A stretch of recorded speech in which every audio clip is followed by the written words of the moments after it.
hoje eu quero convidar você para a gente conversar um pouquinho sobre João, que é o evangelho que nós estamos lendo na nossa comunidade, na Igreja Presbiteriana Central, durante esse tempo.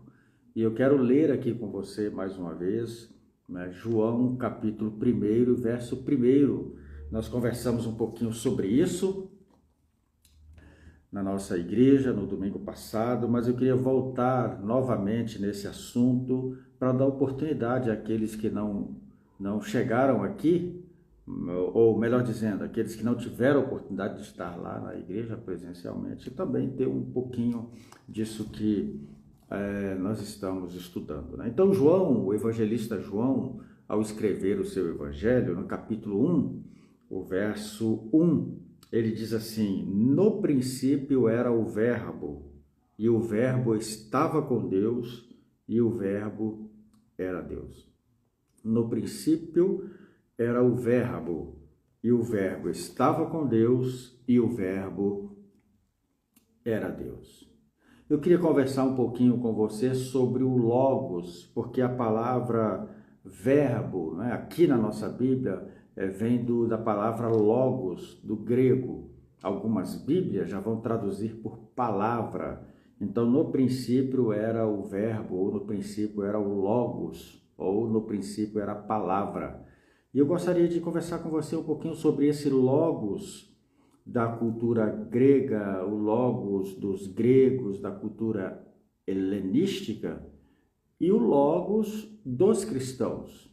Qual é a diferença do Logos apresentado pela cultura grega e o Logos apresentado pelo João aqui no finalzinho do primeiro século? Nós sabemos que Heráclito, o grande filósofo pré-socrático do século V a.C., foi quem desenvolveu inicialmente essa teoria do Logos, né? Inclusive ele ficou conhecido como o pai da dialética. E esse conceito do Logos, do verbo, da explicação de todas as coisas, ele é muito profundo, muito vasto, e não cabe aqui, nesse momento, fazer uma definição aprofundada, né? Uma reflexão aprofundada sobre o Logos do ponto de vista grego. Mas, em poucas palavras, resumidamente, esse Logos era uma tentativa, né, de ordenar os raciocínios, ordenar as ideias, ordenar as noções que se tinham sobre as coisas e tentar explicá-las. Ou seja, aquelas perguntas básicas que nós temos na vida, né? Como, para quê, por que as coisas existem, né? Daí surgiu a ideia, então, de se ordenar. E aí veio o Logos, que era a explicação, ou seja, para Heráclito e para quem vem depois difundindo a sua teoria, a explicação do universo, a explicação de todas as coisas era como se fosse um poder, algo invisível. Era algo que ocupava a nossa mente, a nossa psique, era algo que nós recebemos na nossa natureza, que fazia parte da gente, e a gente então explicava isso, né? Havia uma dialética, uma narrativa, um discurso colocado diante de tudo que está posto. Ou seja, o Logos era a tentativa de responder o porquê da vida, né? O porquê da psique, o porquê da vida social, o porquê de tudo que está relacionado a nós. Por isso que nós temos, por exemplo, a biologia, né, que é a tentativa de explicar a vida orgânica, né, o porquê da vida, né? Por isso que nós temos a psicologia, que é essa ideia de tentar explicar a psique humana, né? Por isso que nós temos a sociologia e tantas outras matérias que têm a intenção e a boa intenção de explicar aquilo que se torna o fundamento da vida, de onde nós viemos, para que nós existimos e a razão de todas as coisas.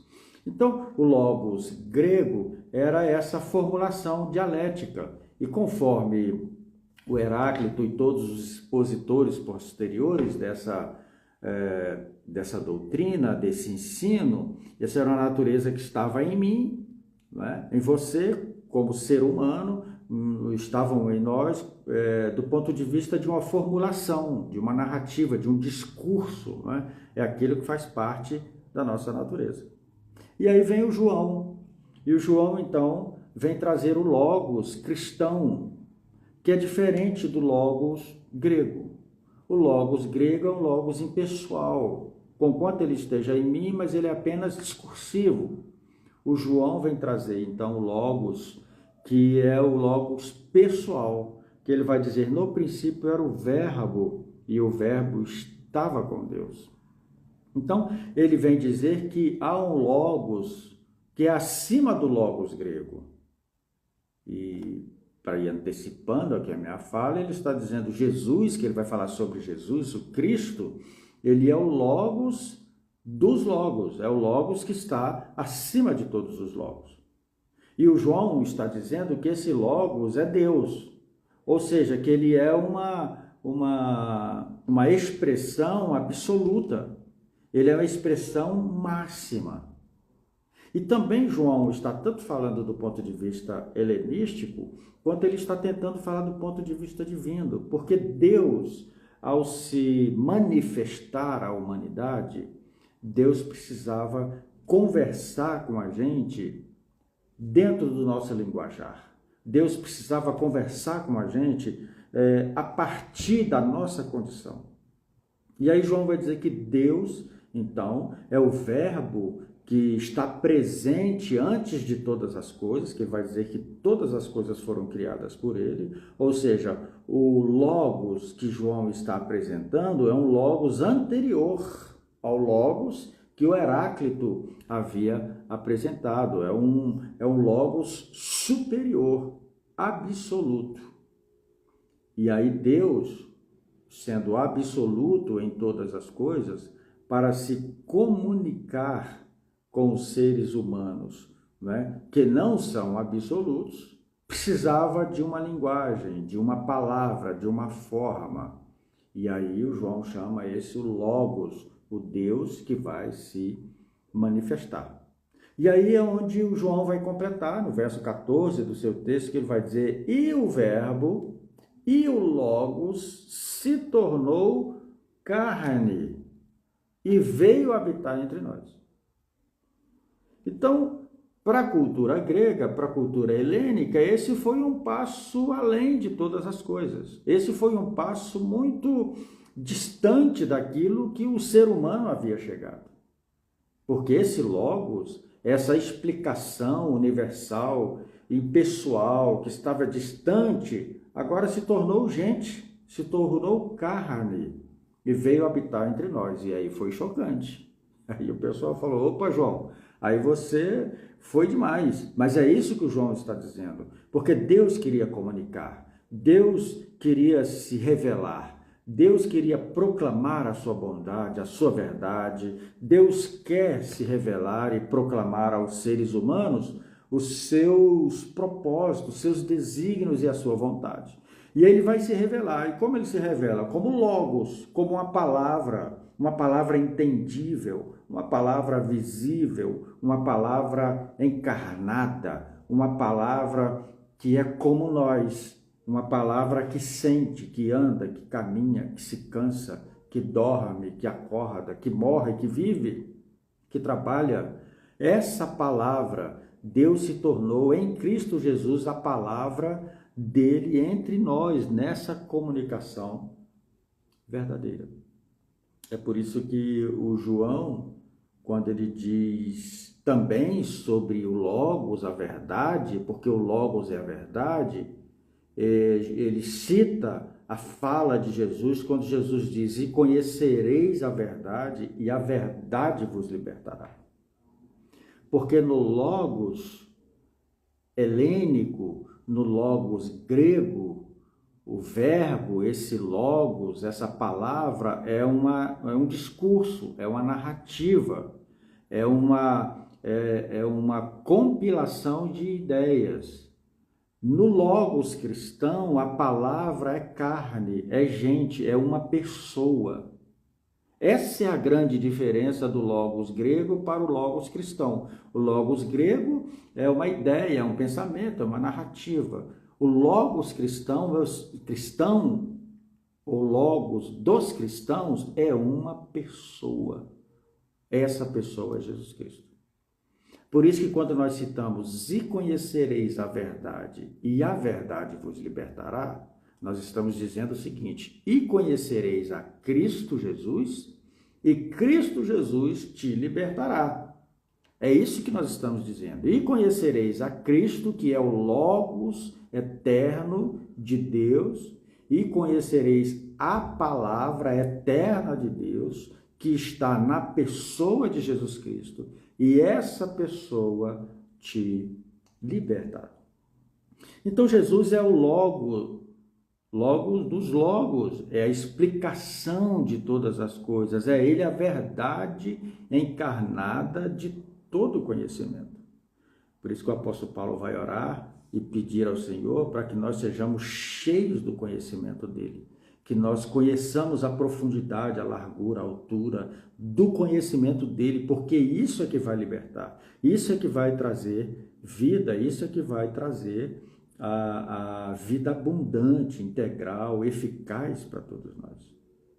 Agora, claro que nós temos uma grande dificuldade para entender plenamente, porque nós humanos, nós lutamos frequentemente para alinhar as nossas palavras com as nossas ações. Nós estamos sempre lutando para poder fazer com que as nossas palavras sejam transformadas em ações, de modo que chega um determinado momento que a gente não precise falar, a própria ação já seja fala.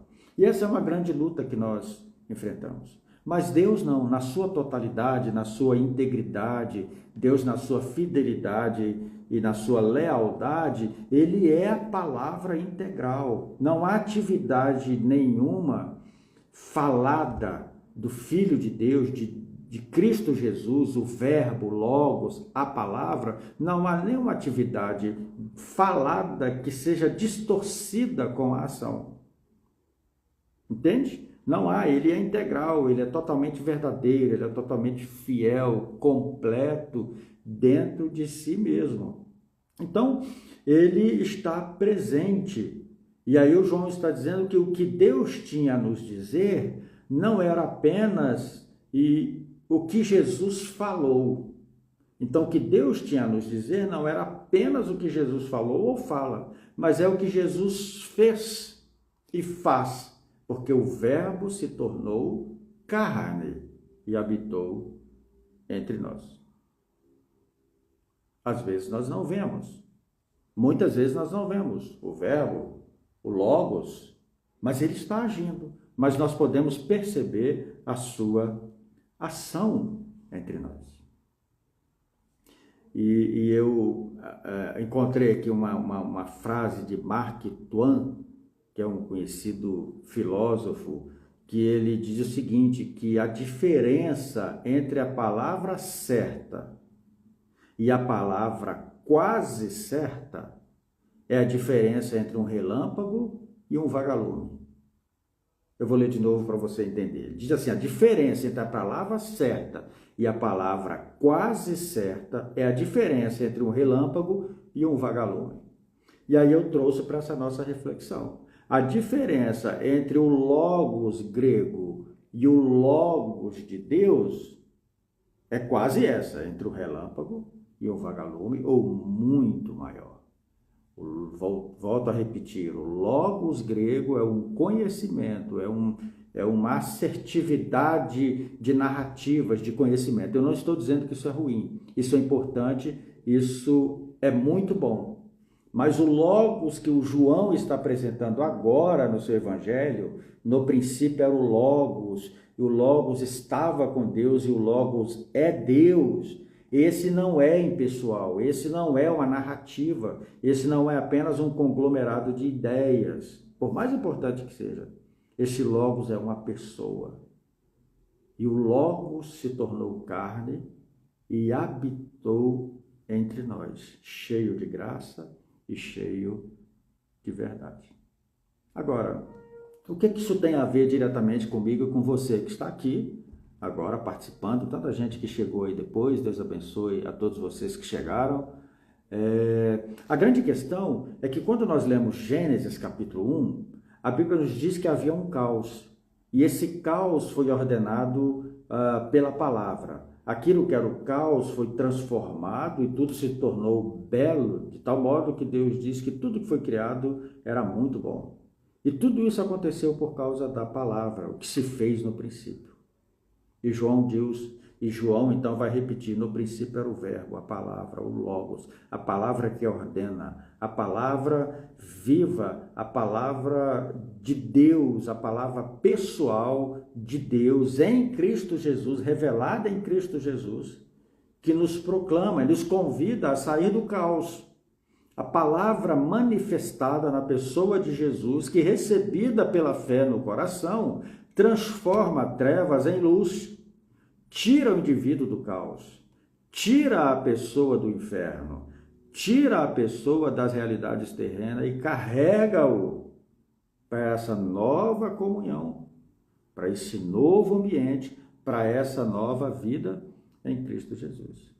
E assim Deus se expressou por meio do Logos, por meio da palavra, que é Jesus Cristo, que veio do céu, tomou a forma e natureza humana e revelou o seu amor e seu plano de salvação, não com discurso, que me lembro agora de João 3,16, que todo mundo sabe muito bem, o textuário da Bíblia, porque Deus amou o mundo de tal maneira que deu o seu Filho unigênito. Não ficou fazendo discursos, narrativas, desenvolvendo filosofias, teologias. Não, ele disse, eu enviei, eu mandei. Porque para eu me comunicar com vocês, eu precisava de fazer essa caricatura.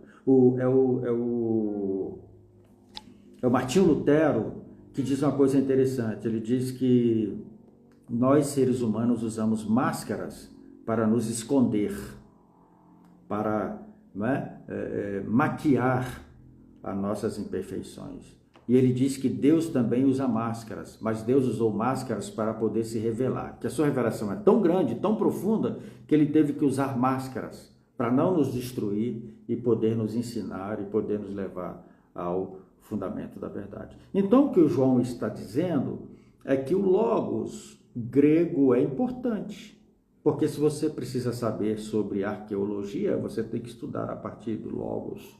Se você quer saber sobre biologia, sobre teologia, sobre filosofia, sobre sociologia, sobre os porquês da vida, sobre psicologia, você vai estudar o logos, né? O logos humano, o logos científico, o logos grego, da cultura presente no nosso tempo. Isso tudo é muito importante. Mas ele está falando que o essencial para a vida, o essencial é nós termos e nos relacionarmos com o Logos de Deus, que é Jesus Cristo. Que não é apenas uma conceituação, mas é uma pessoa. E é tão importante que eu vou repetir para quem chegou depois. Ele disse, e conhecereis a verdade, e a verdade vos libertará. Ou seja, e conhecereis Cristo, e Cristo vos libertará.